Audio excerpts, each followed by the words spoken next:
Avant toute chose, je vous souhaite une bonne année 2023. Je vous souhaite vraiment de vous épanouir dans votre vie, dans vos passions, de vous sentir bien chez vous, dans votre environnement et de passer du temps avec les personnes qui vous sont chères. Voilà, ça me semble être l'essentiel. D'ailleurs, si c'est la première fois que vous tombez sur cette chaîne, je suis Mignon Pétras et par ici, je poste des vidéos de décoration. On parle tendance déco, conseils, astuces, DIY, rénovation. Donc si c'est des sujets qui vous intéressent, n'hésitez pas à vous abonner. Chaque début d'année, j'ai l'habitude de vous faire des vidéos sur les tendances à venir. En général, le début d'année, c'est une période un petit peu d'introspection, mais aussi de prospective vers l'avenir.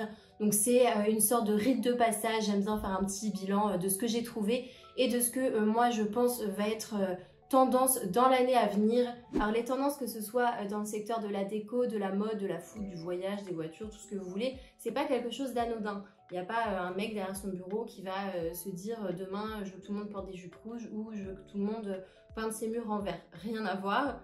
Dans le monde du marketing, les tendances, elles servent à définir les besoins des consommateurs. Donc comment les consommateurs vont avoir envie de se sentir dans les années à venir, qu'est-ce qu'ils vont vouloir porter, dans quelle voiture ils vont vouloir rouler, quelles sont les destinations de voyage qui vont être prisées. Ça peut être des tendances à court terme pour la saison prochaine, mais ça peut être aussi des prospectives sur 4, 5 ans, 10 ans. Et tout ça, c'est défini à la fois par des courants de pensée, par des actualités sociétales ou des actualités culturelles. Je vais vous citer plusieurs exemples qui sont assez parlants. Par exemple, suite au Covid, on a vraiment ressenti chez les consommateurs un besoin de reconnexion avec la nature. Donc ça va se traduire dans le choix des matériaux en déco, mais aussi sur les destinations de voyage à la mode. Deuxième tendance qui est très différente, suite à la sortie de la nouvelle saison de Emily in Paris, on a pu observer plus 1000% de recherche sur le thème venir vivre à Paris. Donc là, on voit vraiment qu'il y a un mouvement de masse qui se fait dans ce sens-là. Autre exemple d'une tendance sociétale, on verra dans les années à venir que suite à la mort de la reine, il va y avoir un regain d'intérêt vers le style victorien et néo-victorien. Et puis dernière chose aussi, puisque j'ai fait l'expo il n'y a pas longtemps, aux arts décoratifs qui traitent des années 80, il y a fort à parier que c'est des lignes, des courbes et des couleurs qui vont revenir dans les saisons prochaines. Voilà, donc ces 4 exemples qui n'ont rien à voir les uns les autres, mais tout ça pour vous prouver que les tendances, elles sont inspirées de faits réels, de faits sociétaux, de choses qui nous concernent et elles ont vraiment pour but de dicter, entre guillemets, nos envies pour le futur. Alors évidemment, parfois il y a des tendances qui se contredisent, qui vont totalement à l'encontre les unes des autres, mais il faut savoir qu'il y a différents types de consommateurs, différents goûts, différents types de personnalités. Par exemple, ça peut être la tendance du wabi-sabi et puis en parallèle la tendance du néo-Memphis, donc inspiré du courant Memphis Design. C'est deux esthétiques qui sont totalement différentes, mais pourtant elles peuvent vivre en parallèle, en même temps. Moi, je trouve que c'est un sujet très passionnant et donc on va rentrer dans le vif du sujet dès maintenant. Pour le premier épisode, on va uniquement parler des matériaux parce que j'ai beaucoup de choses à dire et j'avais pas envie de vous faire une vidéo d'1 heure. Donc on viendra dans un deuxième épisode pour parler de la couleur, des formes et des objets phares. En 2022, je vous avais dit que c'était l'année du vert, V-E-R-T, et en 2023, c'est l'année du vert, V-E-2-R-E.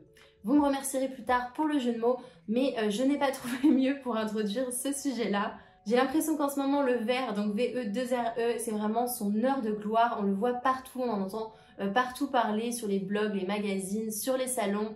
Depuis quelques années, la verrière s'inscrit vraiment dans l'habitat contemporain et je trouve que ça a réouvert les champs des possibles avec ce matériau. Donc je vais vous parler de différents types de verres et comment ils vont être exploités dans l'habitat. Tout d'abord, il y a le verre flûte qui est reconnaissable avec ses stries parallèles. Donc on va le voir de plus en plus utilisé sous forme de verrière, de parois de douche, de portes aussi amovibles. Ça peut être aussi sur une rambarde d'escalier pour avoir le côté rétro, mais avec une ligne très contemporaine. Et ce que je trouve très prometteur aussi pour l'année à venir, c'est l'utilisation du verre flûte sur les portes de placard. Donc ça peut être sur une vitrine dans la salle à manger ou alors sur des placards de cuisine, donc des placards hauts. Je trouve ça hyper joli. Et puis tout simplement aussi le fait de l'utiliser en cloison, ça permet d'avoir un juste milieu entre un espace totalement ouvert et un espace fermé puisque vous allez gagner en mobilité, mais la lumière va quand même traverser votre espace. Le verre flûté s'invite sur l'art de la table, notamment avec la verrerie et aussi avec toutes ses déclinaisons en acrylique coloré. Deuxième verre que je trouve intéressant, c'est le verre holophane qui est caractéristique des luminaires industriels des années 20, années 30. C'est le verre qu'on utilisait pour faire les feux anti-brouillard et on le voyait énormément aussi dans le style art déco avec ces gros globes majestueux. Dans les années 70, on a continué à utiliser le verre holophane, notamment sur les lampadaires dans les rues de Paris. Aujourd'hui, ces pièces vintage, elles se vendent à prix fort, donc soit en brocante ou sur Celency, vous pouvez en trouver rarement à moins de 1000 ou 2000 euros, mais vu la tendance, il y a fort à parier que les éditeurs s'emparent de ce filon et j'espère qu'ils vont proposer des nouvelles choses avec ce verre holophane. On part ensuite sur le vitrail. J'ai remarqué qu'il y avait un regain d'intérêt envers ce savoir-faire ancestral. Le vitrail fait vraiment partie du patrimoine français. Alors autrefois, il était uniquement réservé aux églises, mais à partir des années 20, il a commencé à avoir la cote. On le retrouve beaucoup dans les bâtiments de style Art Nouveau. J'ai pour référence le restaurant Chez Julien à Paris où je suis allée dîner il n'y a pas longtemps, qui a un magnifique plafond Art Nouveau en vitrail qui est sublime. Donc naturellement, il y a des architectes qui vont créer du vitrail en s'inspirant de ce style années 20. Je pense à Humbert Epouillet qui a décoré le restaurant Beef Bar à Paris. Mais vous allez voir, ça ne s'arrête pas là. Le vitrail, il se métamorphose dans des propositions qui sont complètement futuristes, comme avec les vitraux qu'il y a dans les toilettes du restaurant Sketch à Londres, designé par India Madavi. J'adore cette archi. En fait, elle a créé une immense pièce blanche avec des pods, une espèce de gros œufs qui sont en fait des toilettes, et le mur du fond est composé de petits vitraux colorés que je trouve assez ludiques, assez fantastiques. Il faut aussi rendre à César ce qui est à César, donc le vitrail retourne à l'église. Dans les dernières années, il y a eu beaucoup de grosses rénovations d'églises contemporaines. Les architectes s'inspirent de ces savoir-faire traditionnels en utilisant le vitrail, mais en l'exploitant d'une façon beaucoup plus contemporaine, plus moderne. Il y a un côté assez futuriste qui invite à la rêverie et à la contemplation. Moi, j'aime beaucoup. Vous allez voir que dans les années à venir, le vitrail va totalement s'inviter dans nos intérieurs. Ça va passer par les fenêtres à châssis fixe ou alors par les verrières pour redonner du charme à des demeures anciennes. Le vitrail s'invitera aussi sur notre mobilier avec des lampes, des tables, des commodes, de l'art de la table ou même à travers l'art floral pour apporter de la poésie dans notre quotidien. Je ne vais pas pouvoir tout vous citer, mais il y a des milliers de façons d'exploiter le matériau verre. Depuis quelques années, on voit pas mal de verres laiteux, de verres givrés, de verres semi-transparents. Je vous ai déjà parlé de Margot Keller ou de Serena Confalonieri, ces deux artistes qui s'attellent à magnifier la table et la rendre très poétique et ludique. Les designers ne cessent de découvrir de nouvelles techniques comme le verre givré. Donc c'est un type de verre qui crée des effets de condensation. C'est quelque chose que j'avais découvert chez Maison et Objets. Le verre, c'est un matériau que je trouve très versatile. Il est à la fois robuste mais aussi délicat, à la fois brut mais raffiné, à la fois modeste et luxueux mais aussi décoratif et utilitaire, et je pense que c'est un matériau qui n'a pas fini de nous surprendre. Le deuxième matériau qui va faire un buzz en 2023, c'est le bois. Alors ça va peut-être vous surprendre parce que le bois, c'est une matière très évidente. C'est sûrement un des matériaux qu'on a le plus dans nos intérieurs. On l'aime parce qu'il a bonne réputation dans nos maisons, c'est une valeur sûre pour le mobilier et puis c'est un matériau qui est durable dans le temps, mais vous allez voir qu'il a encore plein de choses à nous offrir et tous les ans j'ai l'impression qu'il y a des nouvelles tendances autour du bois. On va voir de plus en plus le bois comme revêtement mural, donc c'est quelque chose qui est purement esthétique. Donc ce sont des grands panneaux de bois massif qui sont apposés sur les murs et ça confère vraiment de la chaleur et du raffinement à un espace.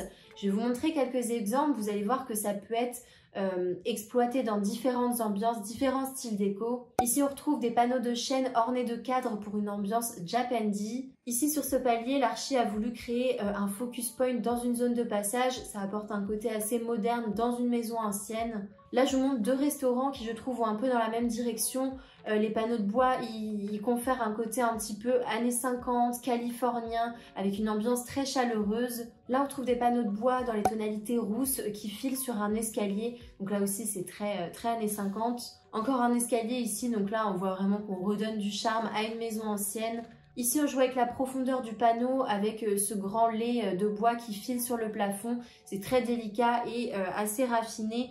Et là, ce que j'adore, c'est que le bois est utilisé sur le mur, mais aussi dans les arches. Ça permet de recréer une structure dans une zone de passage et donc de délimiter les espaces. Alors jusque-là, c'est pas une grande révolution, mais on remarque que le bois qui est utilisé, il est de plus en plus brut. On va plutôt avoir tendance à montrer l'essence du bois, à sélectionner un bois de qualité où on voit toutes les veinures, plutôt que de prendre un bois cheap et de le peindre. Cette tendance elle va aller beaucoup plus loin je pense avec l'ornementalisation des panneaux. Donc on l'a vu depuis quelques temps, le grand retour de la moulure dans nos intérieurs, moi c'est quelque chose que j'adore. Ici on a une bonne idée de panneaux où on a cet effet de cadre mais à l'intérieur avec des petits panneaux en bois strié. On avait déjà vu depuis l'année dernière cette tendance de panneaux en bois strié qui fait très japonisant. Là je trouve que la tendance elle s'enrichit, elle va un petit peu plus loin.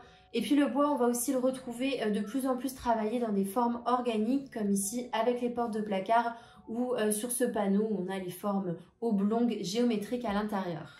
Le panneau de bois, il va être travaillé comme un élément décoratif et ornemental. Je pense qu'il y a aussi une idée de bousculer la moulure traditionnelle pour la transporter vers quelque chose de plus contemporain. Petit détail que j'ai vu que j'adore, ce sont ces petites moulures perlées. Très bonne idée je pense pour apporter du raffinement à une chambre par exemple. Je pense que c'est plein d'idées astucieuses pour métamorphoser un espace. Il y a beaucoup de choses aussi qui sont faisables en DIY à condition d'être bien équipé. Et puis l'année dernière il y a une entreprise qui a lancé aussi ce qu'on appelle le pole wrap. Donc c'est des rouleaux en fait de bois, de tasseaux de bois striés qui sont fixés. Donc ça permet d'avoir ce genre de rendu mais de façon beaucoup plus simple. Après ce que je remarque quand même dans cette tendance de panneaux de bois, c'est qu'on est vraiment sur la rigueur du détail, sur la justesse des finitions et sur vraiment la mise en avant d'une qualité de bois. Je pense que vous n'aurez pas du tout le même effet si vous choisissez un bois premier prix chez Leroy Merlin. On va aussi redécouvrir le bois sous sa forme la plus décorative, donc à travers la marqueterie. Sur la dernière édition de Maison et Objets, j'ai vraiment été frappée par le nombre de pièces de mobilier que j'ai vues qui utilisaient ce savoir-faire. L'année dernière, il me semble, je vous avais parlé de Chelsea Vivage, qui est une artiste américaine, je crois, qui fait des miroirs et des cadres en marqueterie que je trouve sublimes. Et là, c'est quelque chose que je vois de plus en plus. Il y a toute une nouvelle génération d'artisans et d'artistes qui s'adonnent à ce savoir-faire. Alors évidemment, on reste dans un microcosme très luxueux puisque ce sont des procédés qui sont artisanaux et qui ne sont pas du tout industrialisables. D'ailleurs, c'était une technique qui était très prisée sur le mobilier art décoratif. On avait la marqueterie de bois et la marqueterie de paille qui est encore plus haut de gamme. Aujourd'hui, on le redécouvre dans des idées totalement différentes. Ici, c'est un artiste néerlandais qui s'appelle Piet Eynek, où il y a ce côté un petit peu brut et essentialiste. Et puis dans une ambiance totalement différente, ici on a Lison de Caunes, qui est une artisane d'art qui travaille beaucoup pour India Madhavi d'ailleurs. Et elle est plus dans cette idée de raconter l'histoire, de raconter l'essence des matériaux à travers le mobilier qu'elle crée. Cette tendance, elle est vraiment remise en lumière par la découverte de nouvelles techniques. Aujourd'hui, il y a des artistes qui ont trouvé comment faire de la marqueterie avec du marbre, avec des minéraux, avec du métal, avec du maïs même. Je trouve ça génial parce qu'on est vraiment à la croisée de l'art et du design. Bon, évidemment, c'est pas quelque chose que tout le monde va avoir chez soi en 2023, mais tout comme les vitraux, je pense que ça en dit long sur nos préoccupations pour le futur. La recherche du beau par excellence, le besoin de revaloriser notre artisanat local et aussi d'investir dans des matériaux et du mobilier qui vont traverser les époques. Voilà, donc j'ai voulu vous parler du verre et du bois parce que je trouve que c'est les deux tendances les plus pérennes et les plus logiques pour 2023. Évidemment, c'est pas tout, je pouvais pas tout vous citer dans cette vidéo, j'aurais aussi voulu vous parler de tout ce qui est marbre, mais ça j'en ai déjà parlé l'année dernière et la tendance elle a peu évolué, donc je vous remets la vidéo ici. Il y a aussi tout ce qui est papier peint qu'on voit énormément. J'en ai parlé sur une vidéo avec Leroy Merlin, je vous mets la vidéo en haut. Et troisième chose aussi, tout ce qui est carreaux de céramique, ça j'en parle très régulièrement. Là voilà, je vais m'arrêter ici pour cette vidéo et puis je reviendrai ponctuellement dans l'année avec des nouvelles informations à vous donner. J'espère que c'est une vidéo qui vous a plu. N'hésitez pas à lancer le débat en commentaire sur ces tendances-là. J'aimerais beaucoup avoir votre avis. Et puis, on se retrouve très prochainement pour une nouvelle vidéo sur ma chaîne. À bientôt!